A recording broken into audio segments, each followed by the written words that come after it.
Alright, welcome back to some more Aeneid. Today we're going to be going through Book 4, lines 331 to 339.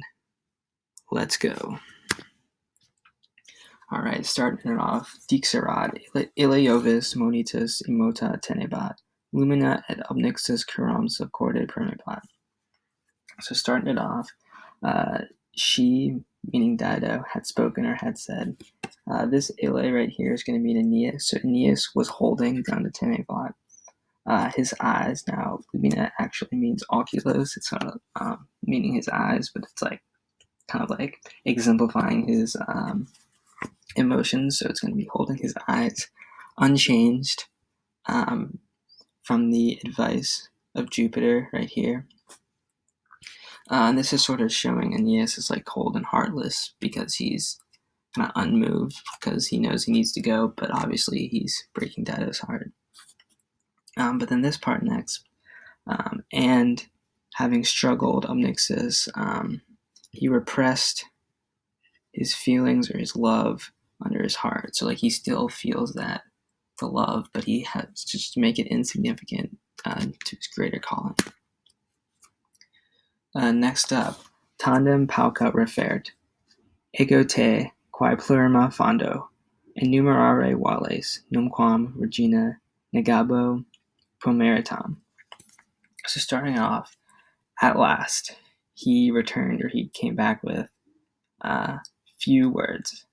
And this is kind of an interesting word choice here because his speech is actually longer than Dido's, but it's a few words in a sense like it's not an adequate explanation of why he's just leaving.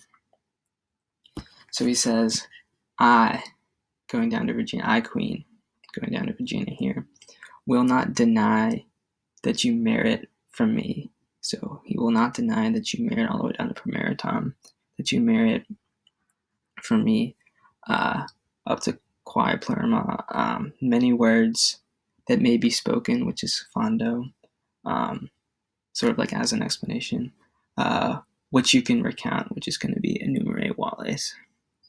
Really, when you are able to recount, because vales here is actually going to mean potes.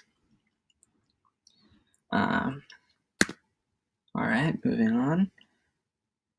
Nec me memini se pigebit illici dum memor ipse mei dum spiritus hos regit artis.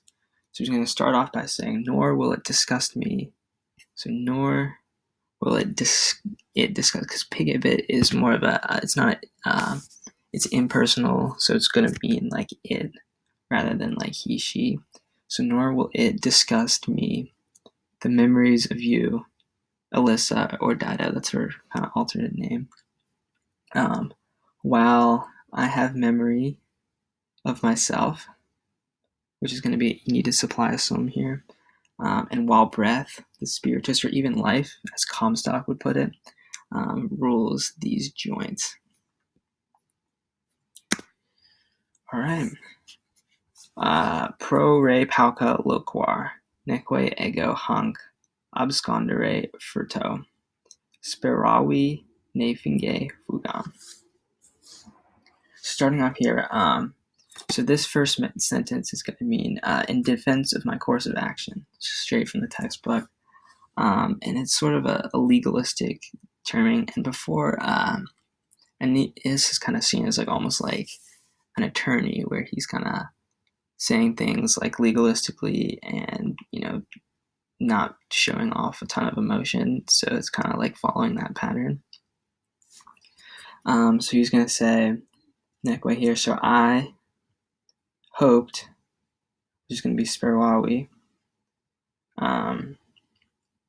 not to hide. So neque abscondere, not to hide, the flight, which is going to be fugam, and then furto is going to be with stealth. So I hope not to hide the flight with stealth. And then this ne finge is sort of imperative, poetic imperative here. That just basically means do not imagine that. So like he's trying to tell her like, look, I wasn't trying to like kind of sneak away. But all right, moving on. Nec conjugus umquam praetendi tidus aut haec in foedera veni. So neck is going to be nor have I ever held the torches of marriage before you. So nor have I ever held, it's going to be pretendi, the torches, which is tied us, of marriage, konyugas. And then it's kind of just implied before you, as in like, he doesn't believe that he's been married, although obviously Dado does.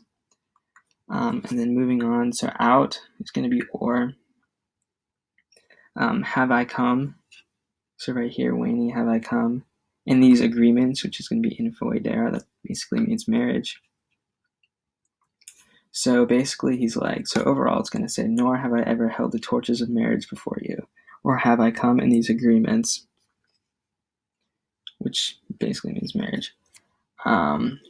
Freeze would actually put it, I have never carried out for you the torches of a husband. So I want to highlight praetendi for a second because it means to hold, but it's also kind of used in this context as like kind of a disguise. So that was kind of interesting, and it sort of reinforces the idea. I know we saw this in Catala's comparative that we did, but the man in this case, Aeneas, kind of doesn't see himself as being married, whereas the woman here, Dido, definitely thinks that they're married. So it's kind of a contrast between there. All right, well, that's it for today. I want to thank you for watching. Please make sure to like, subscribe, turn on that notification bell so you'll never miss a new video. And go ahead and check out our free shirts. The link will be in the description as always. And yeah, take care. I hope you enjoyed. It was fun making this video. Take care.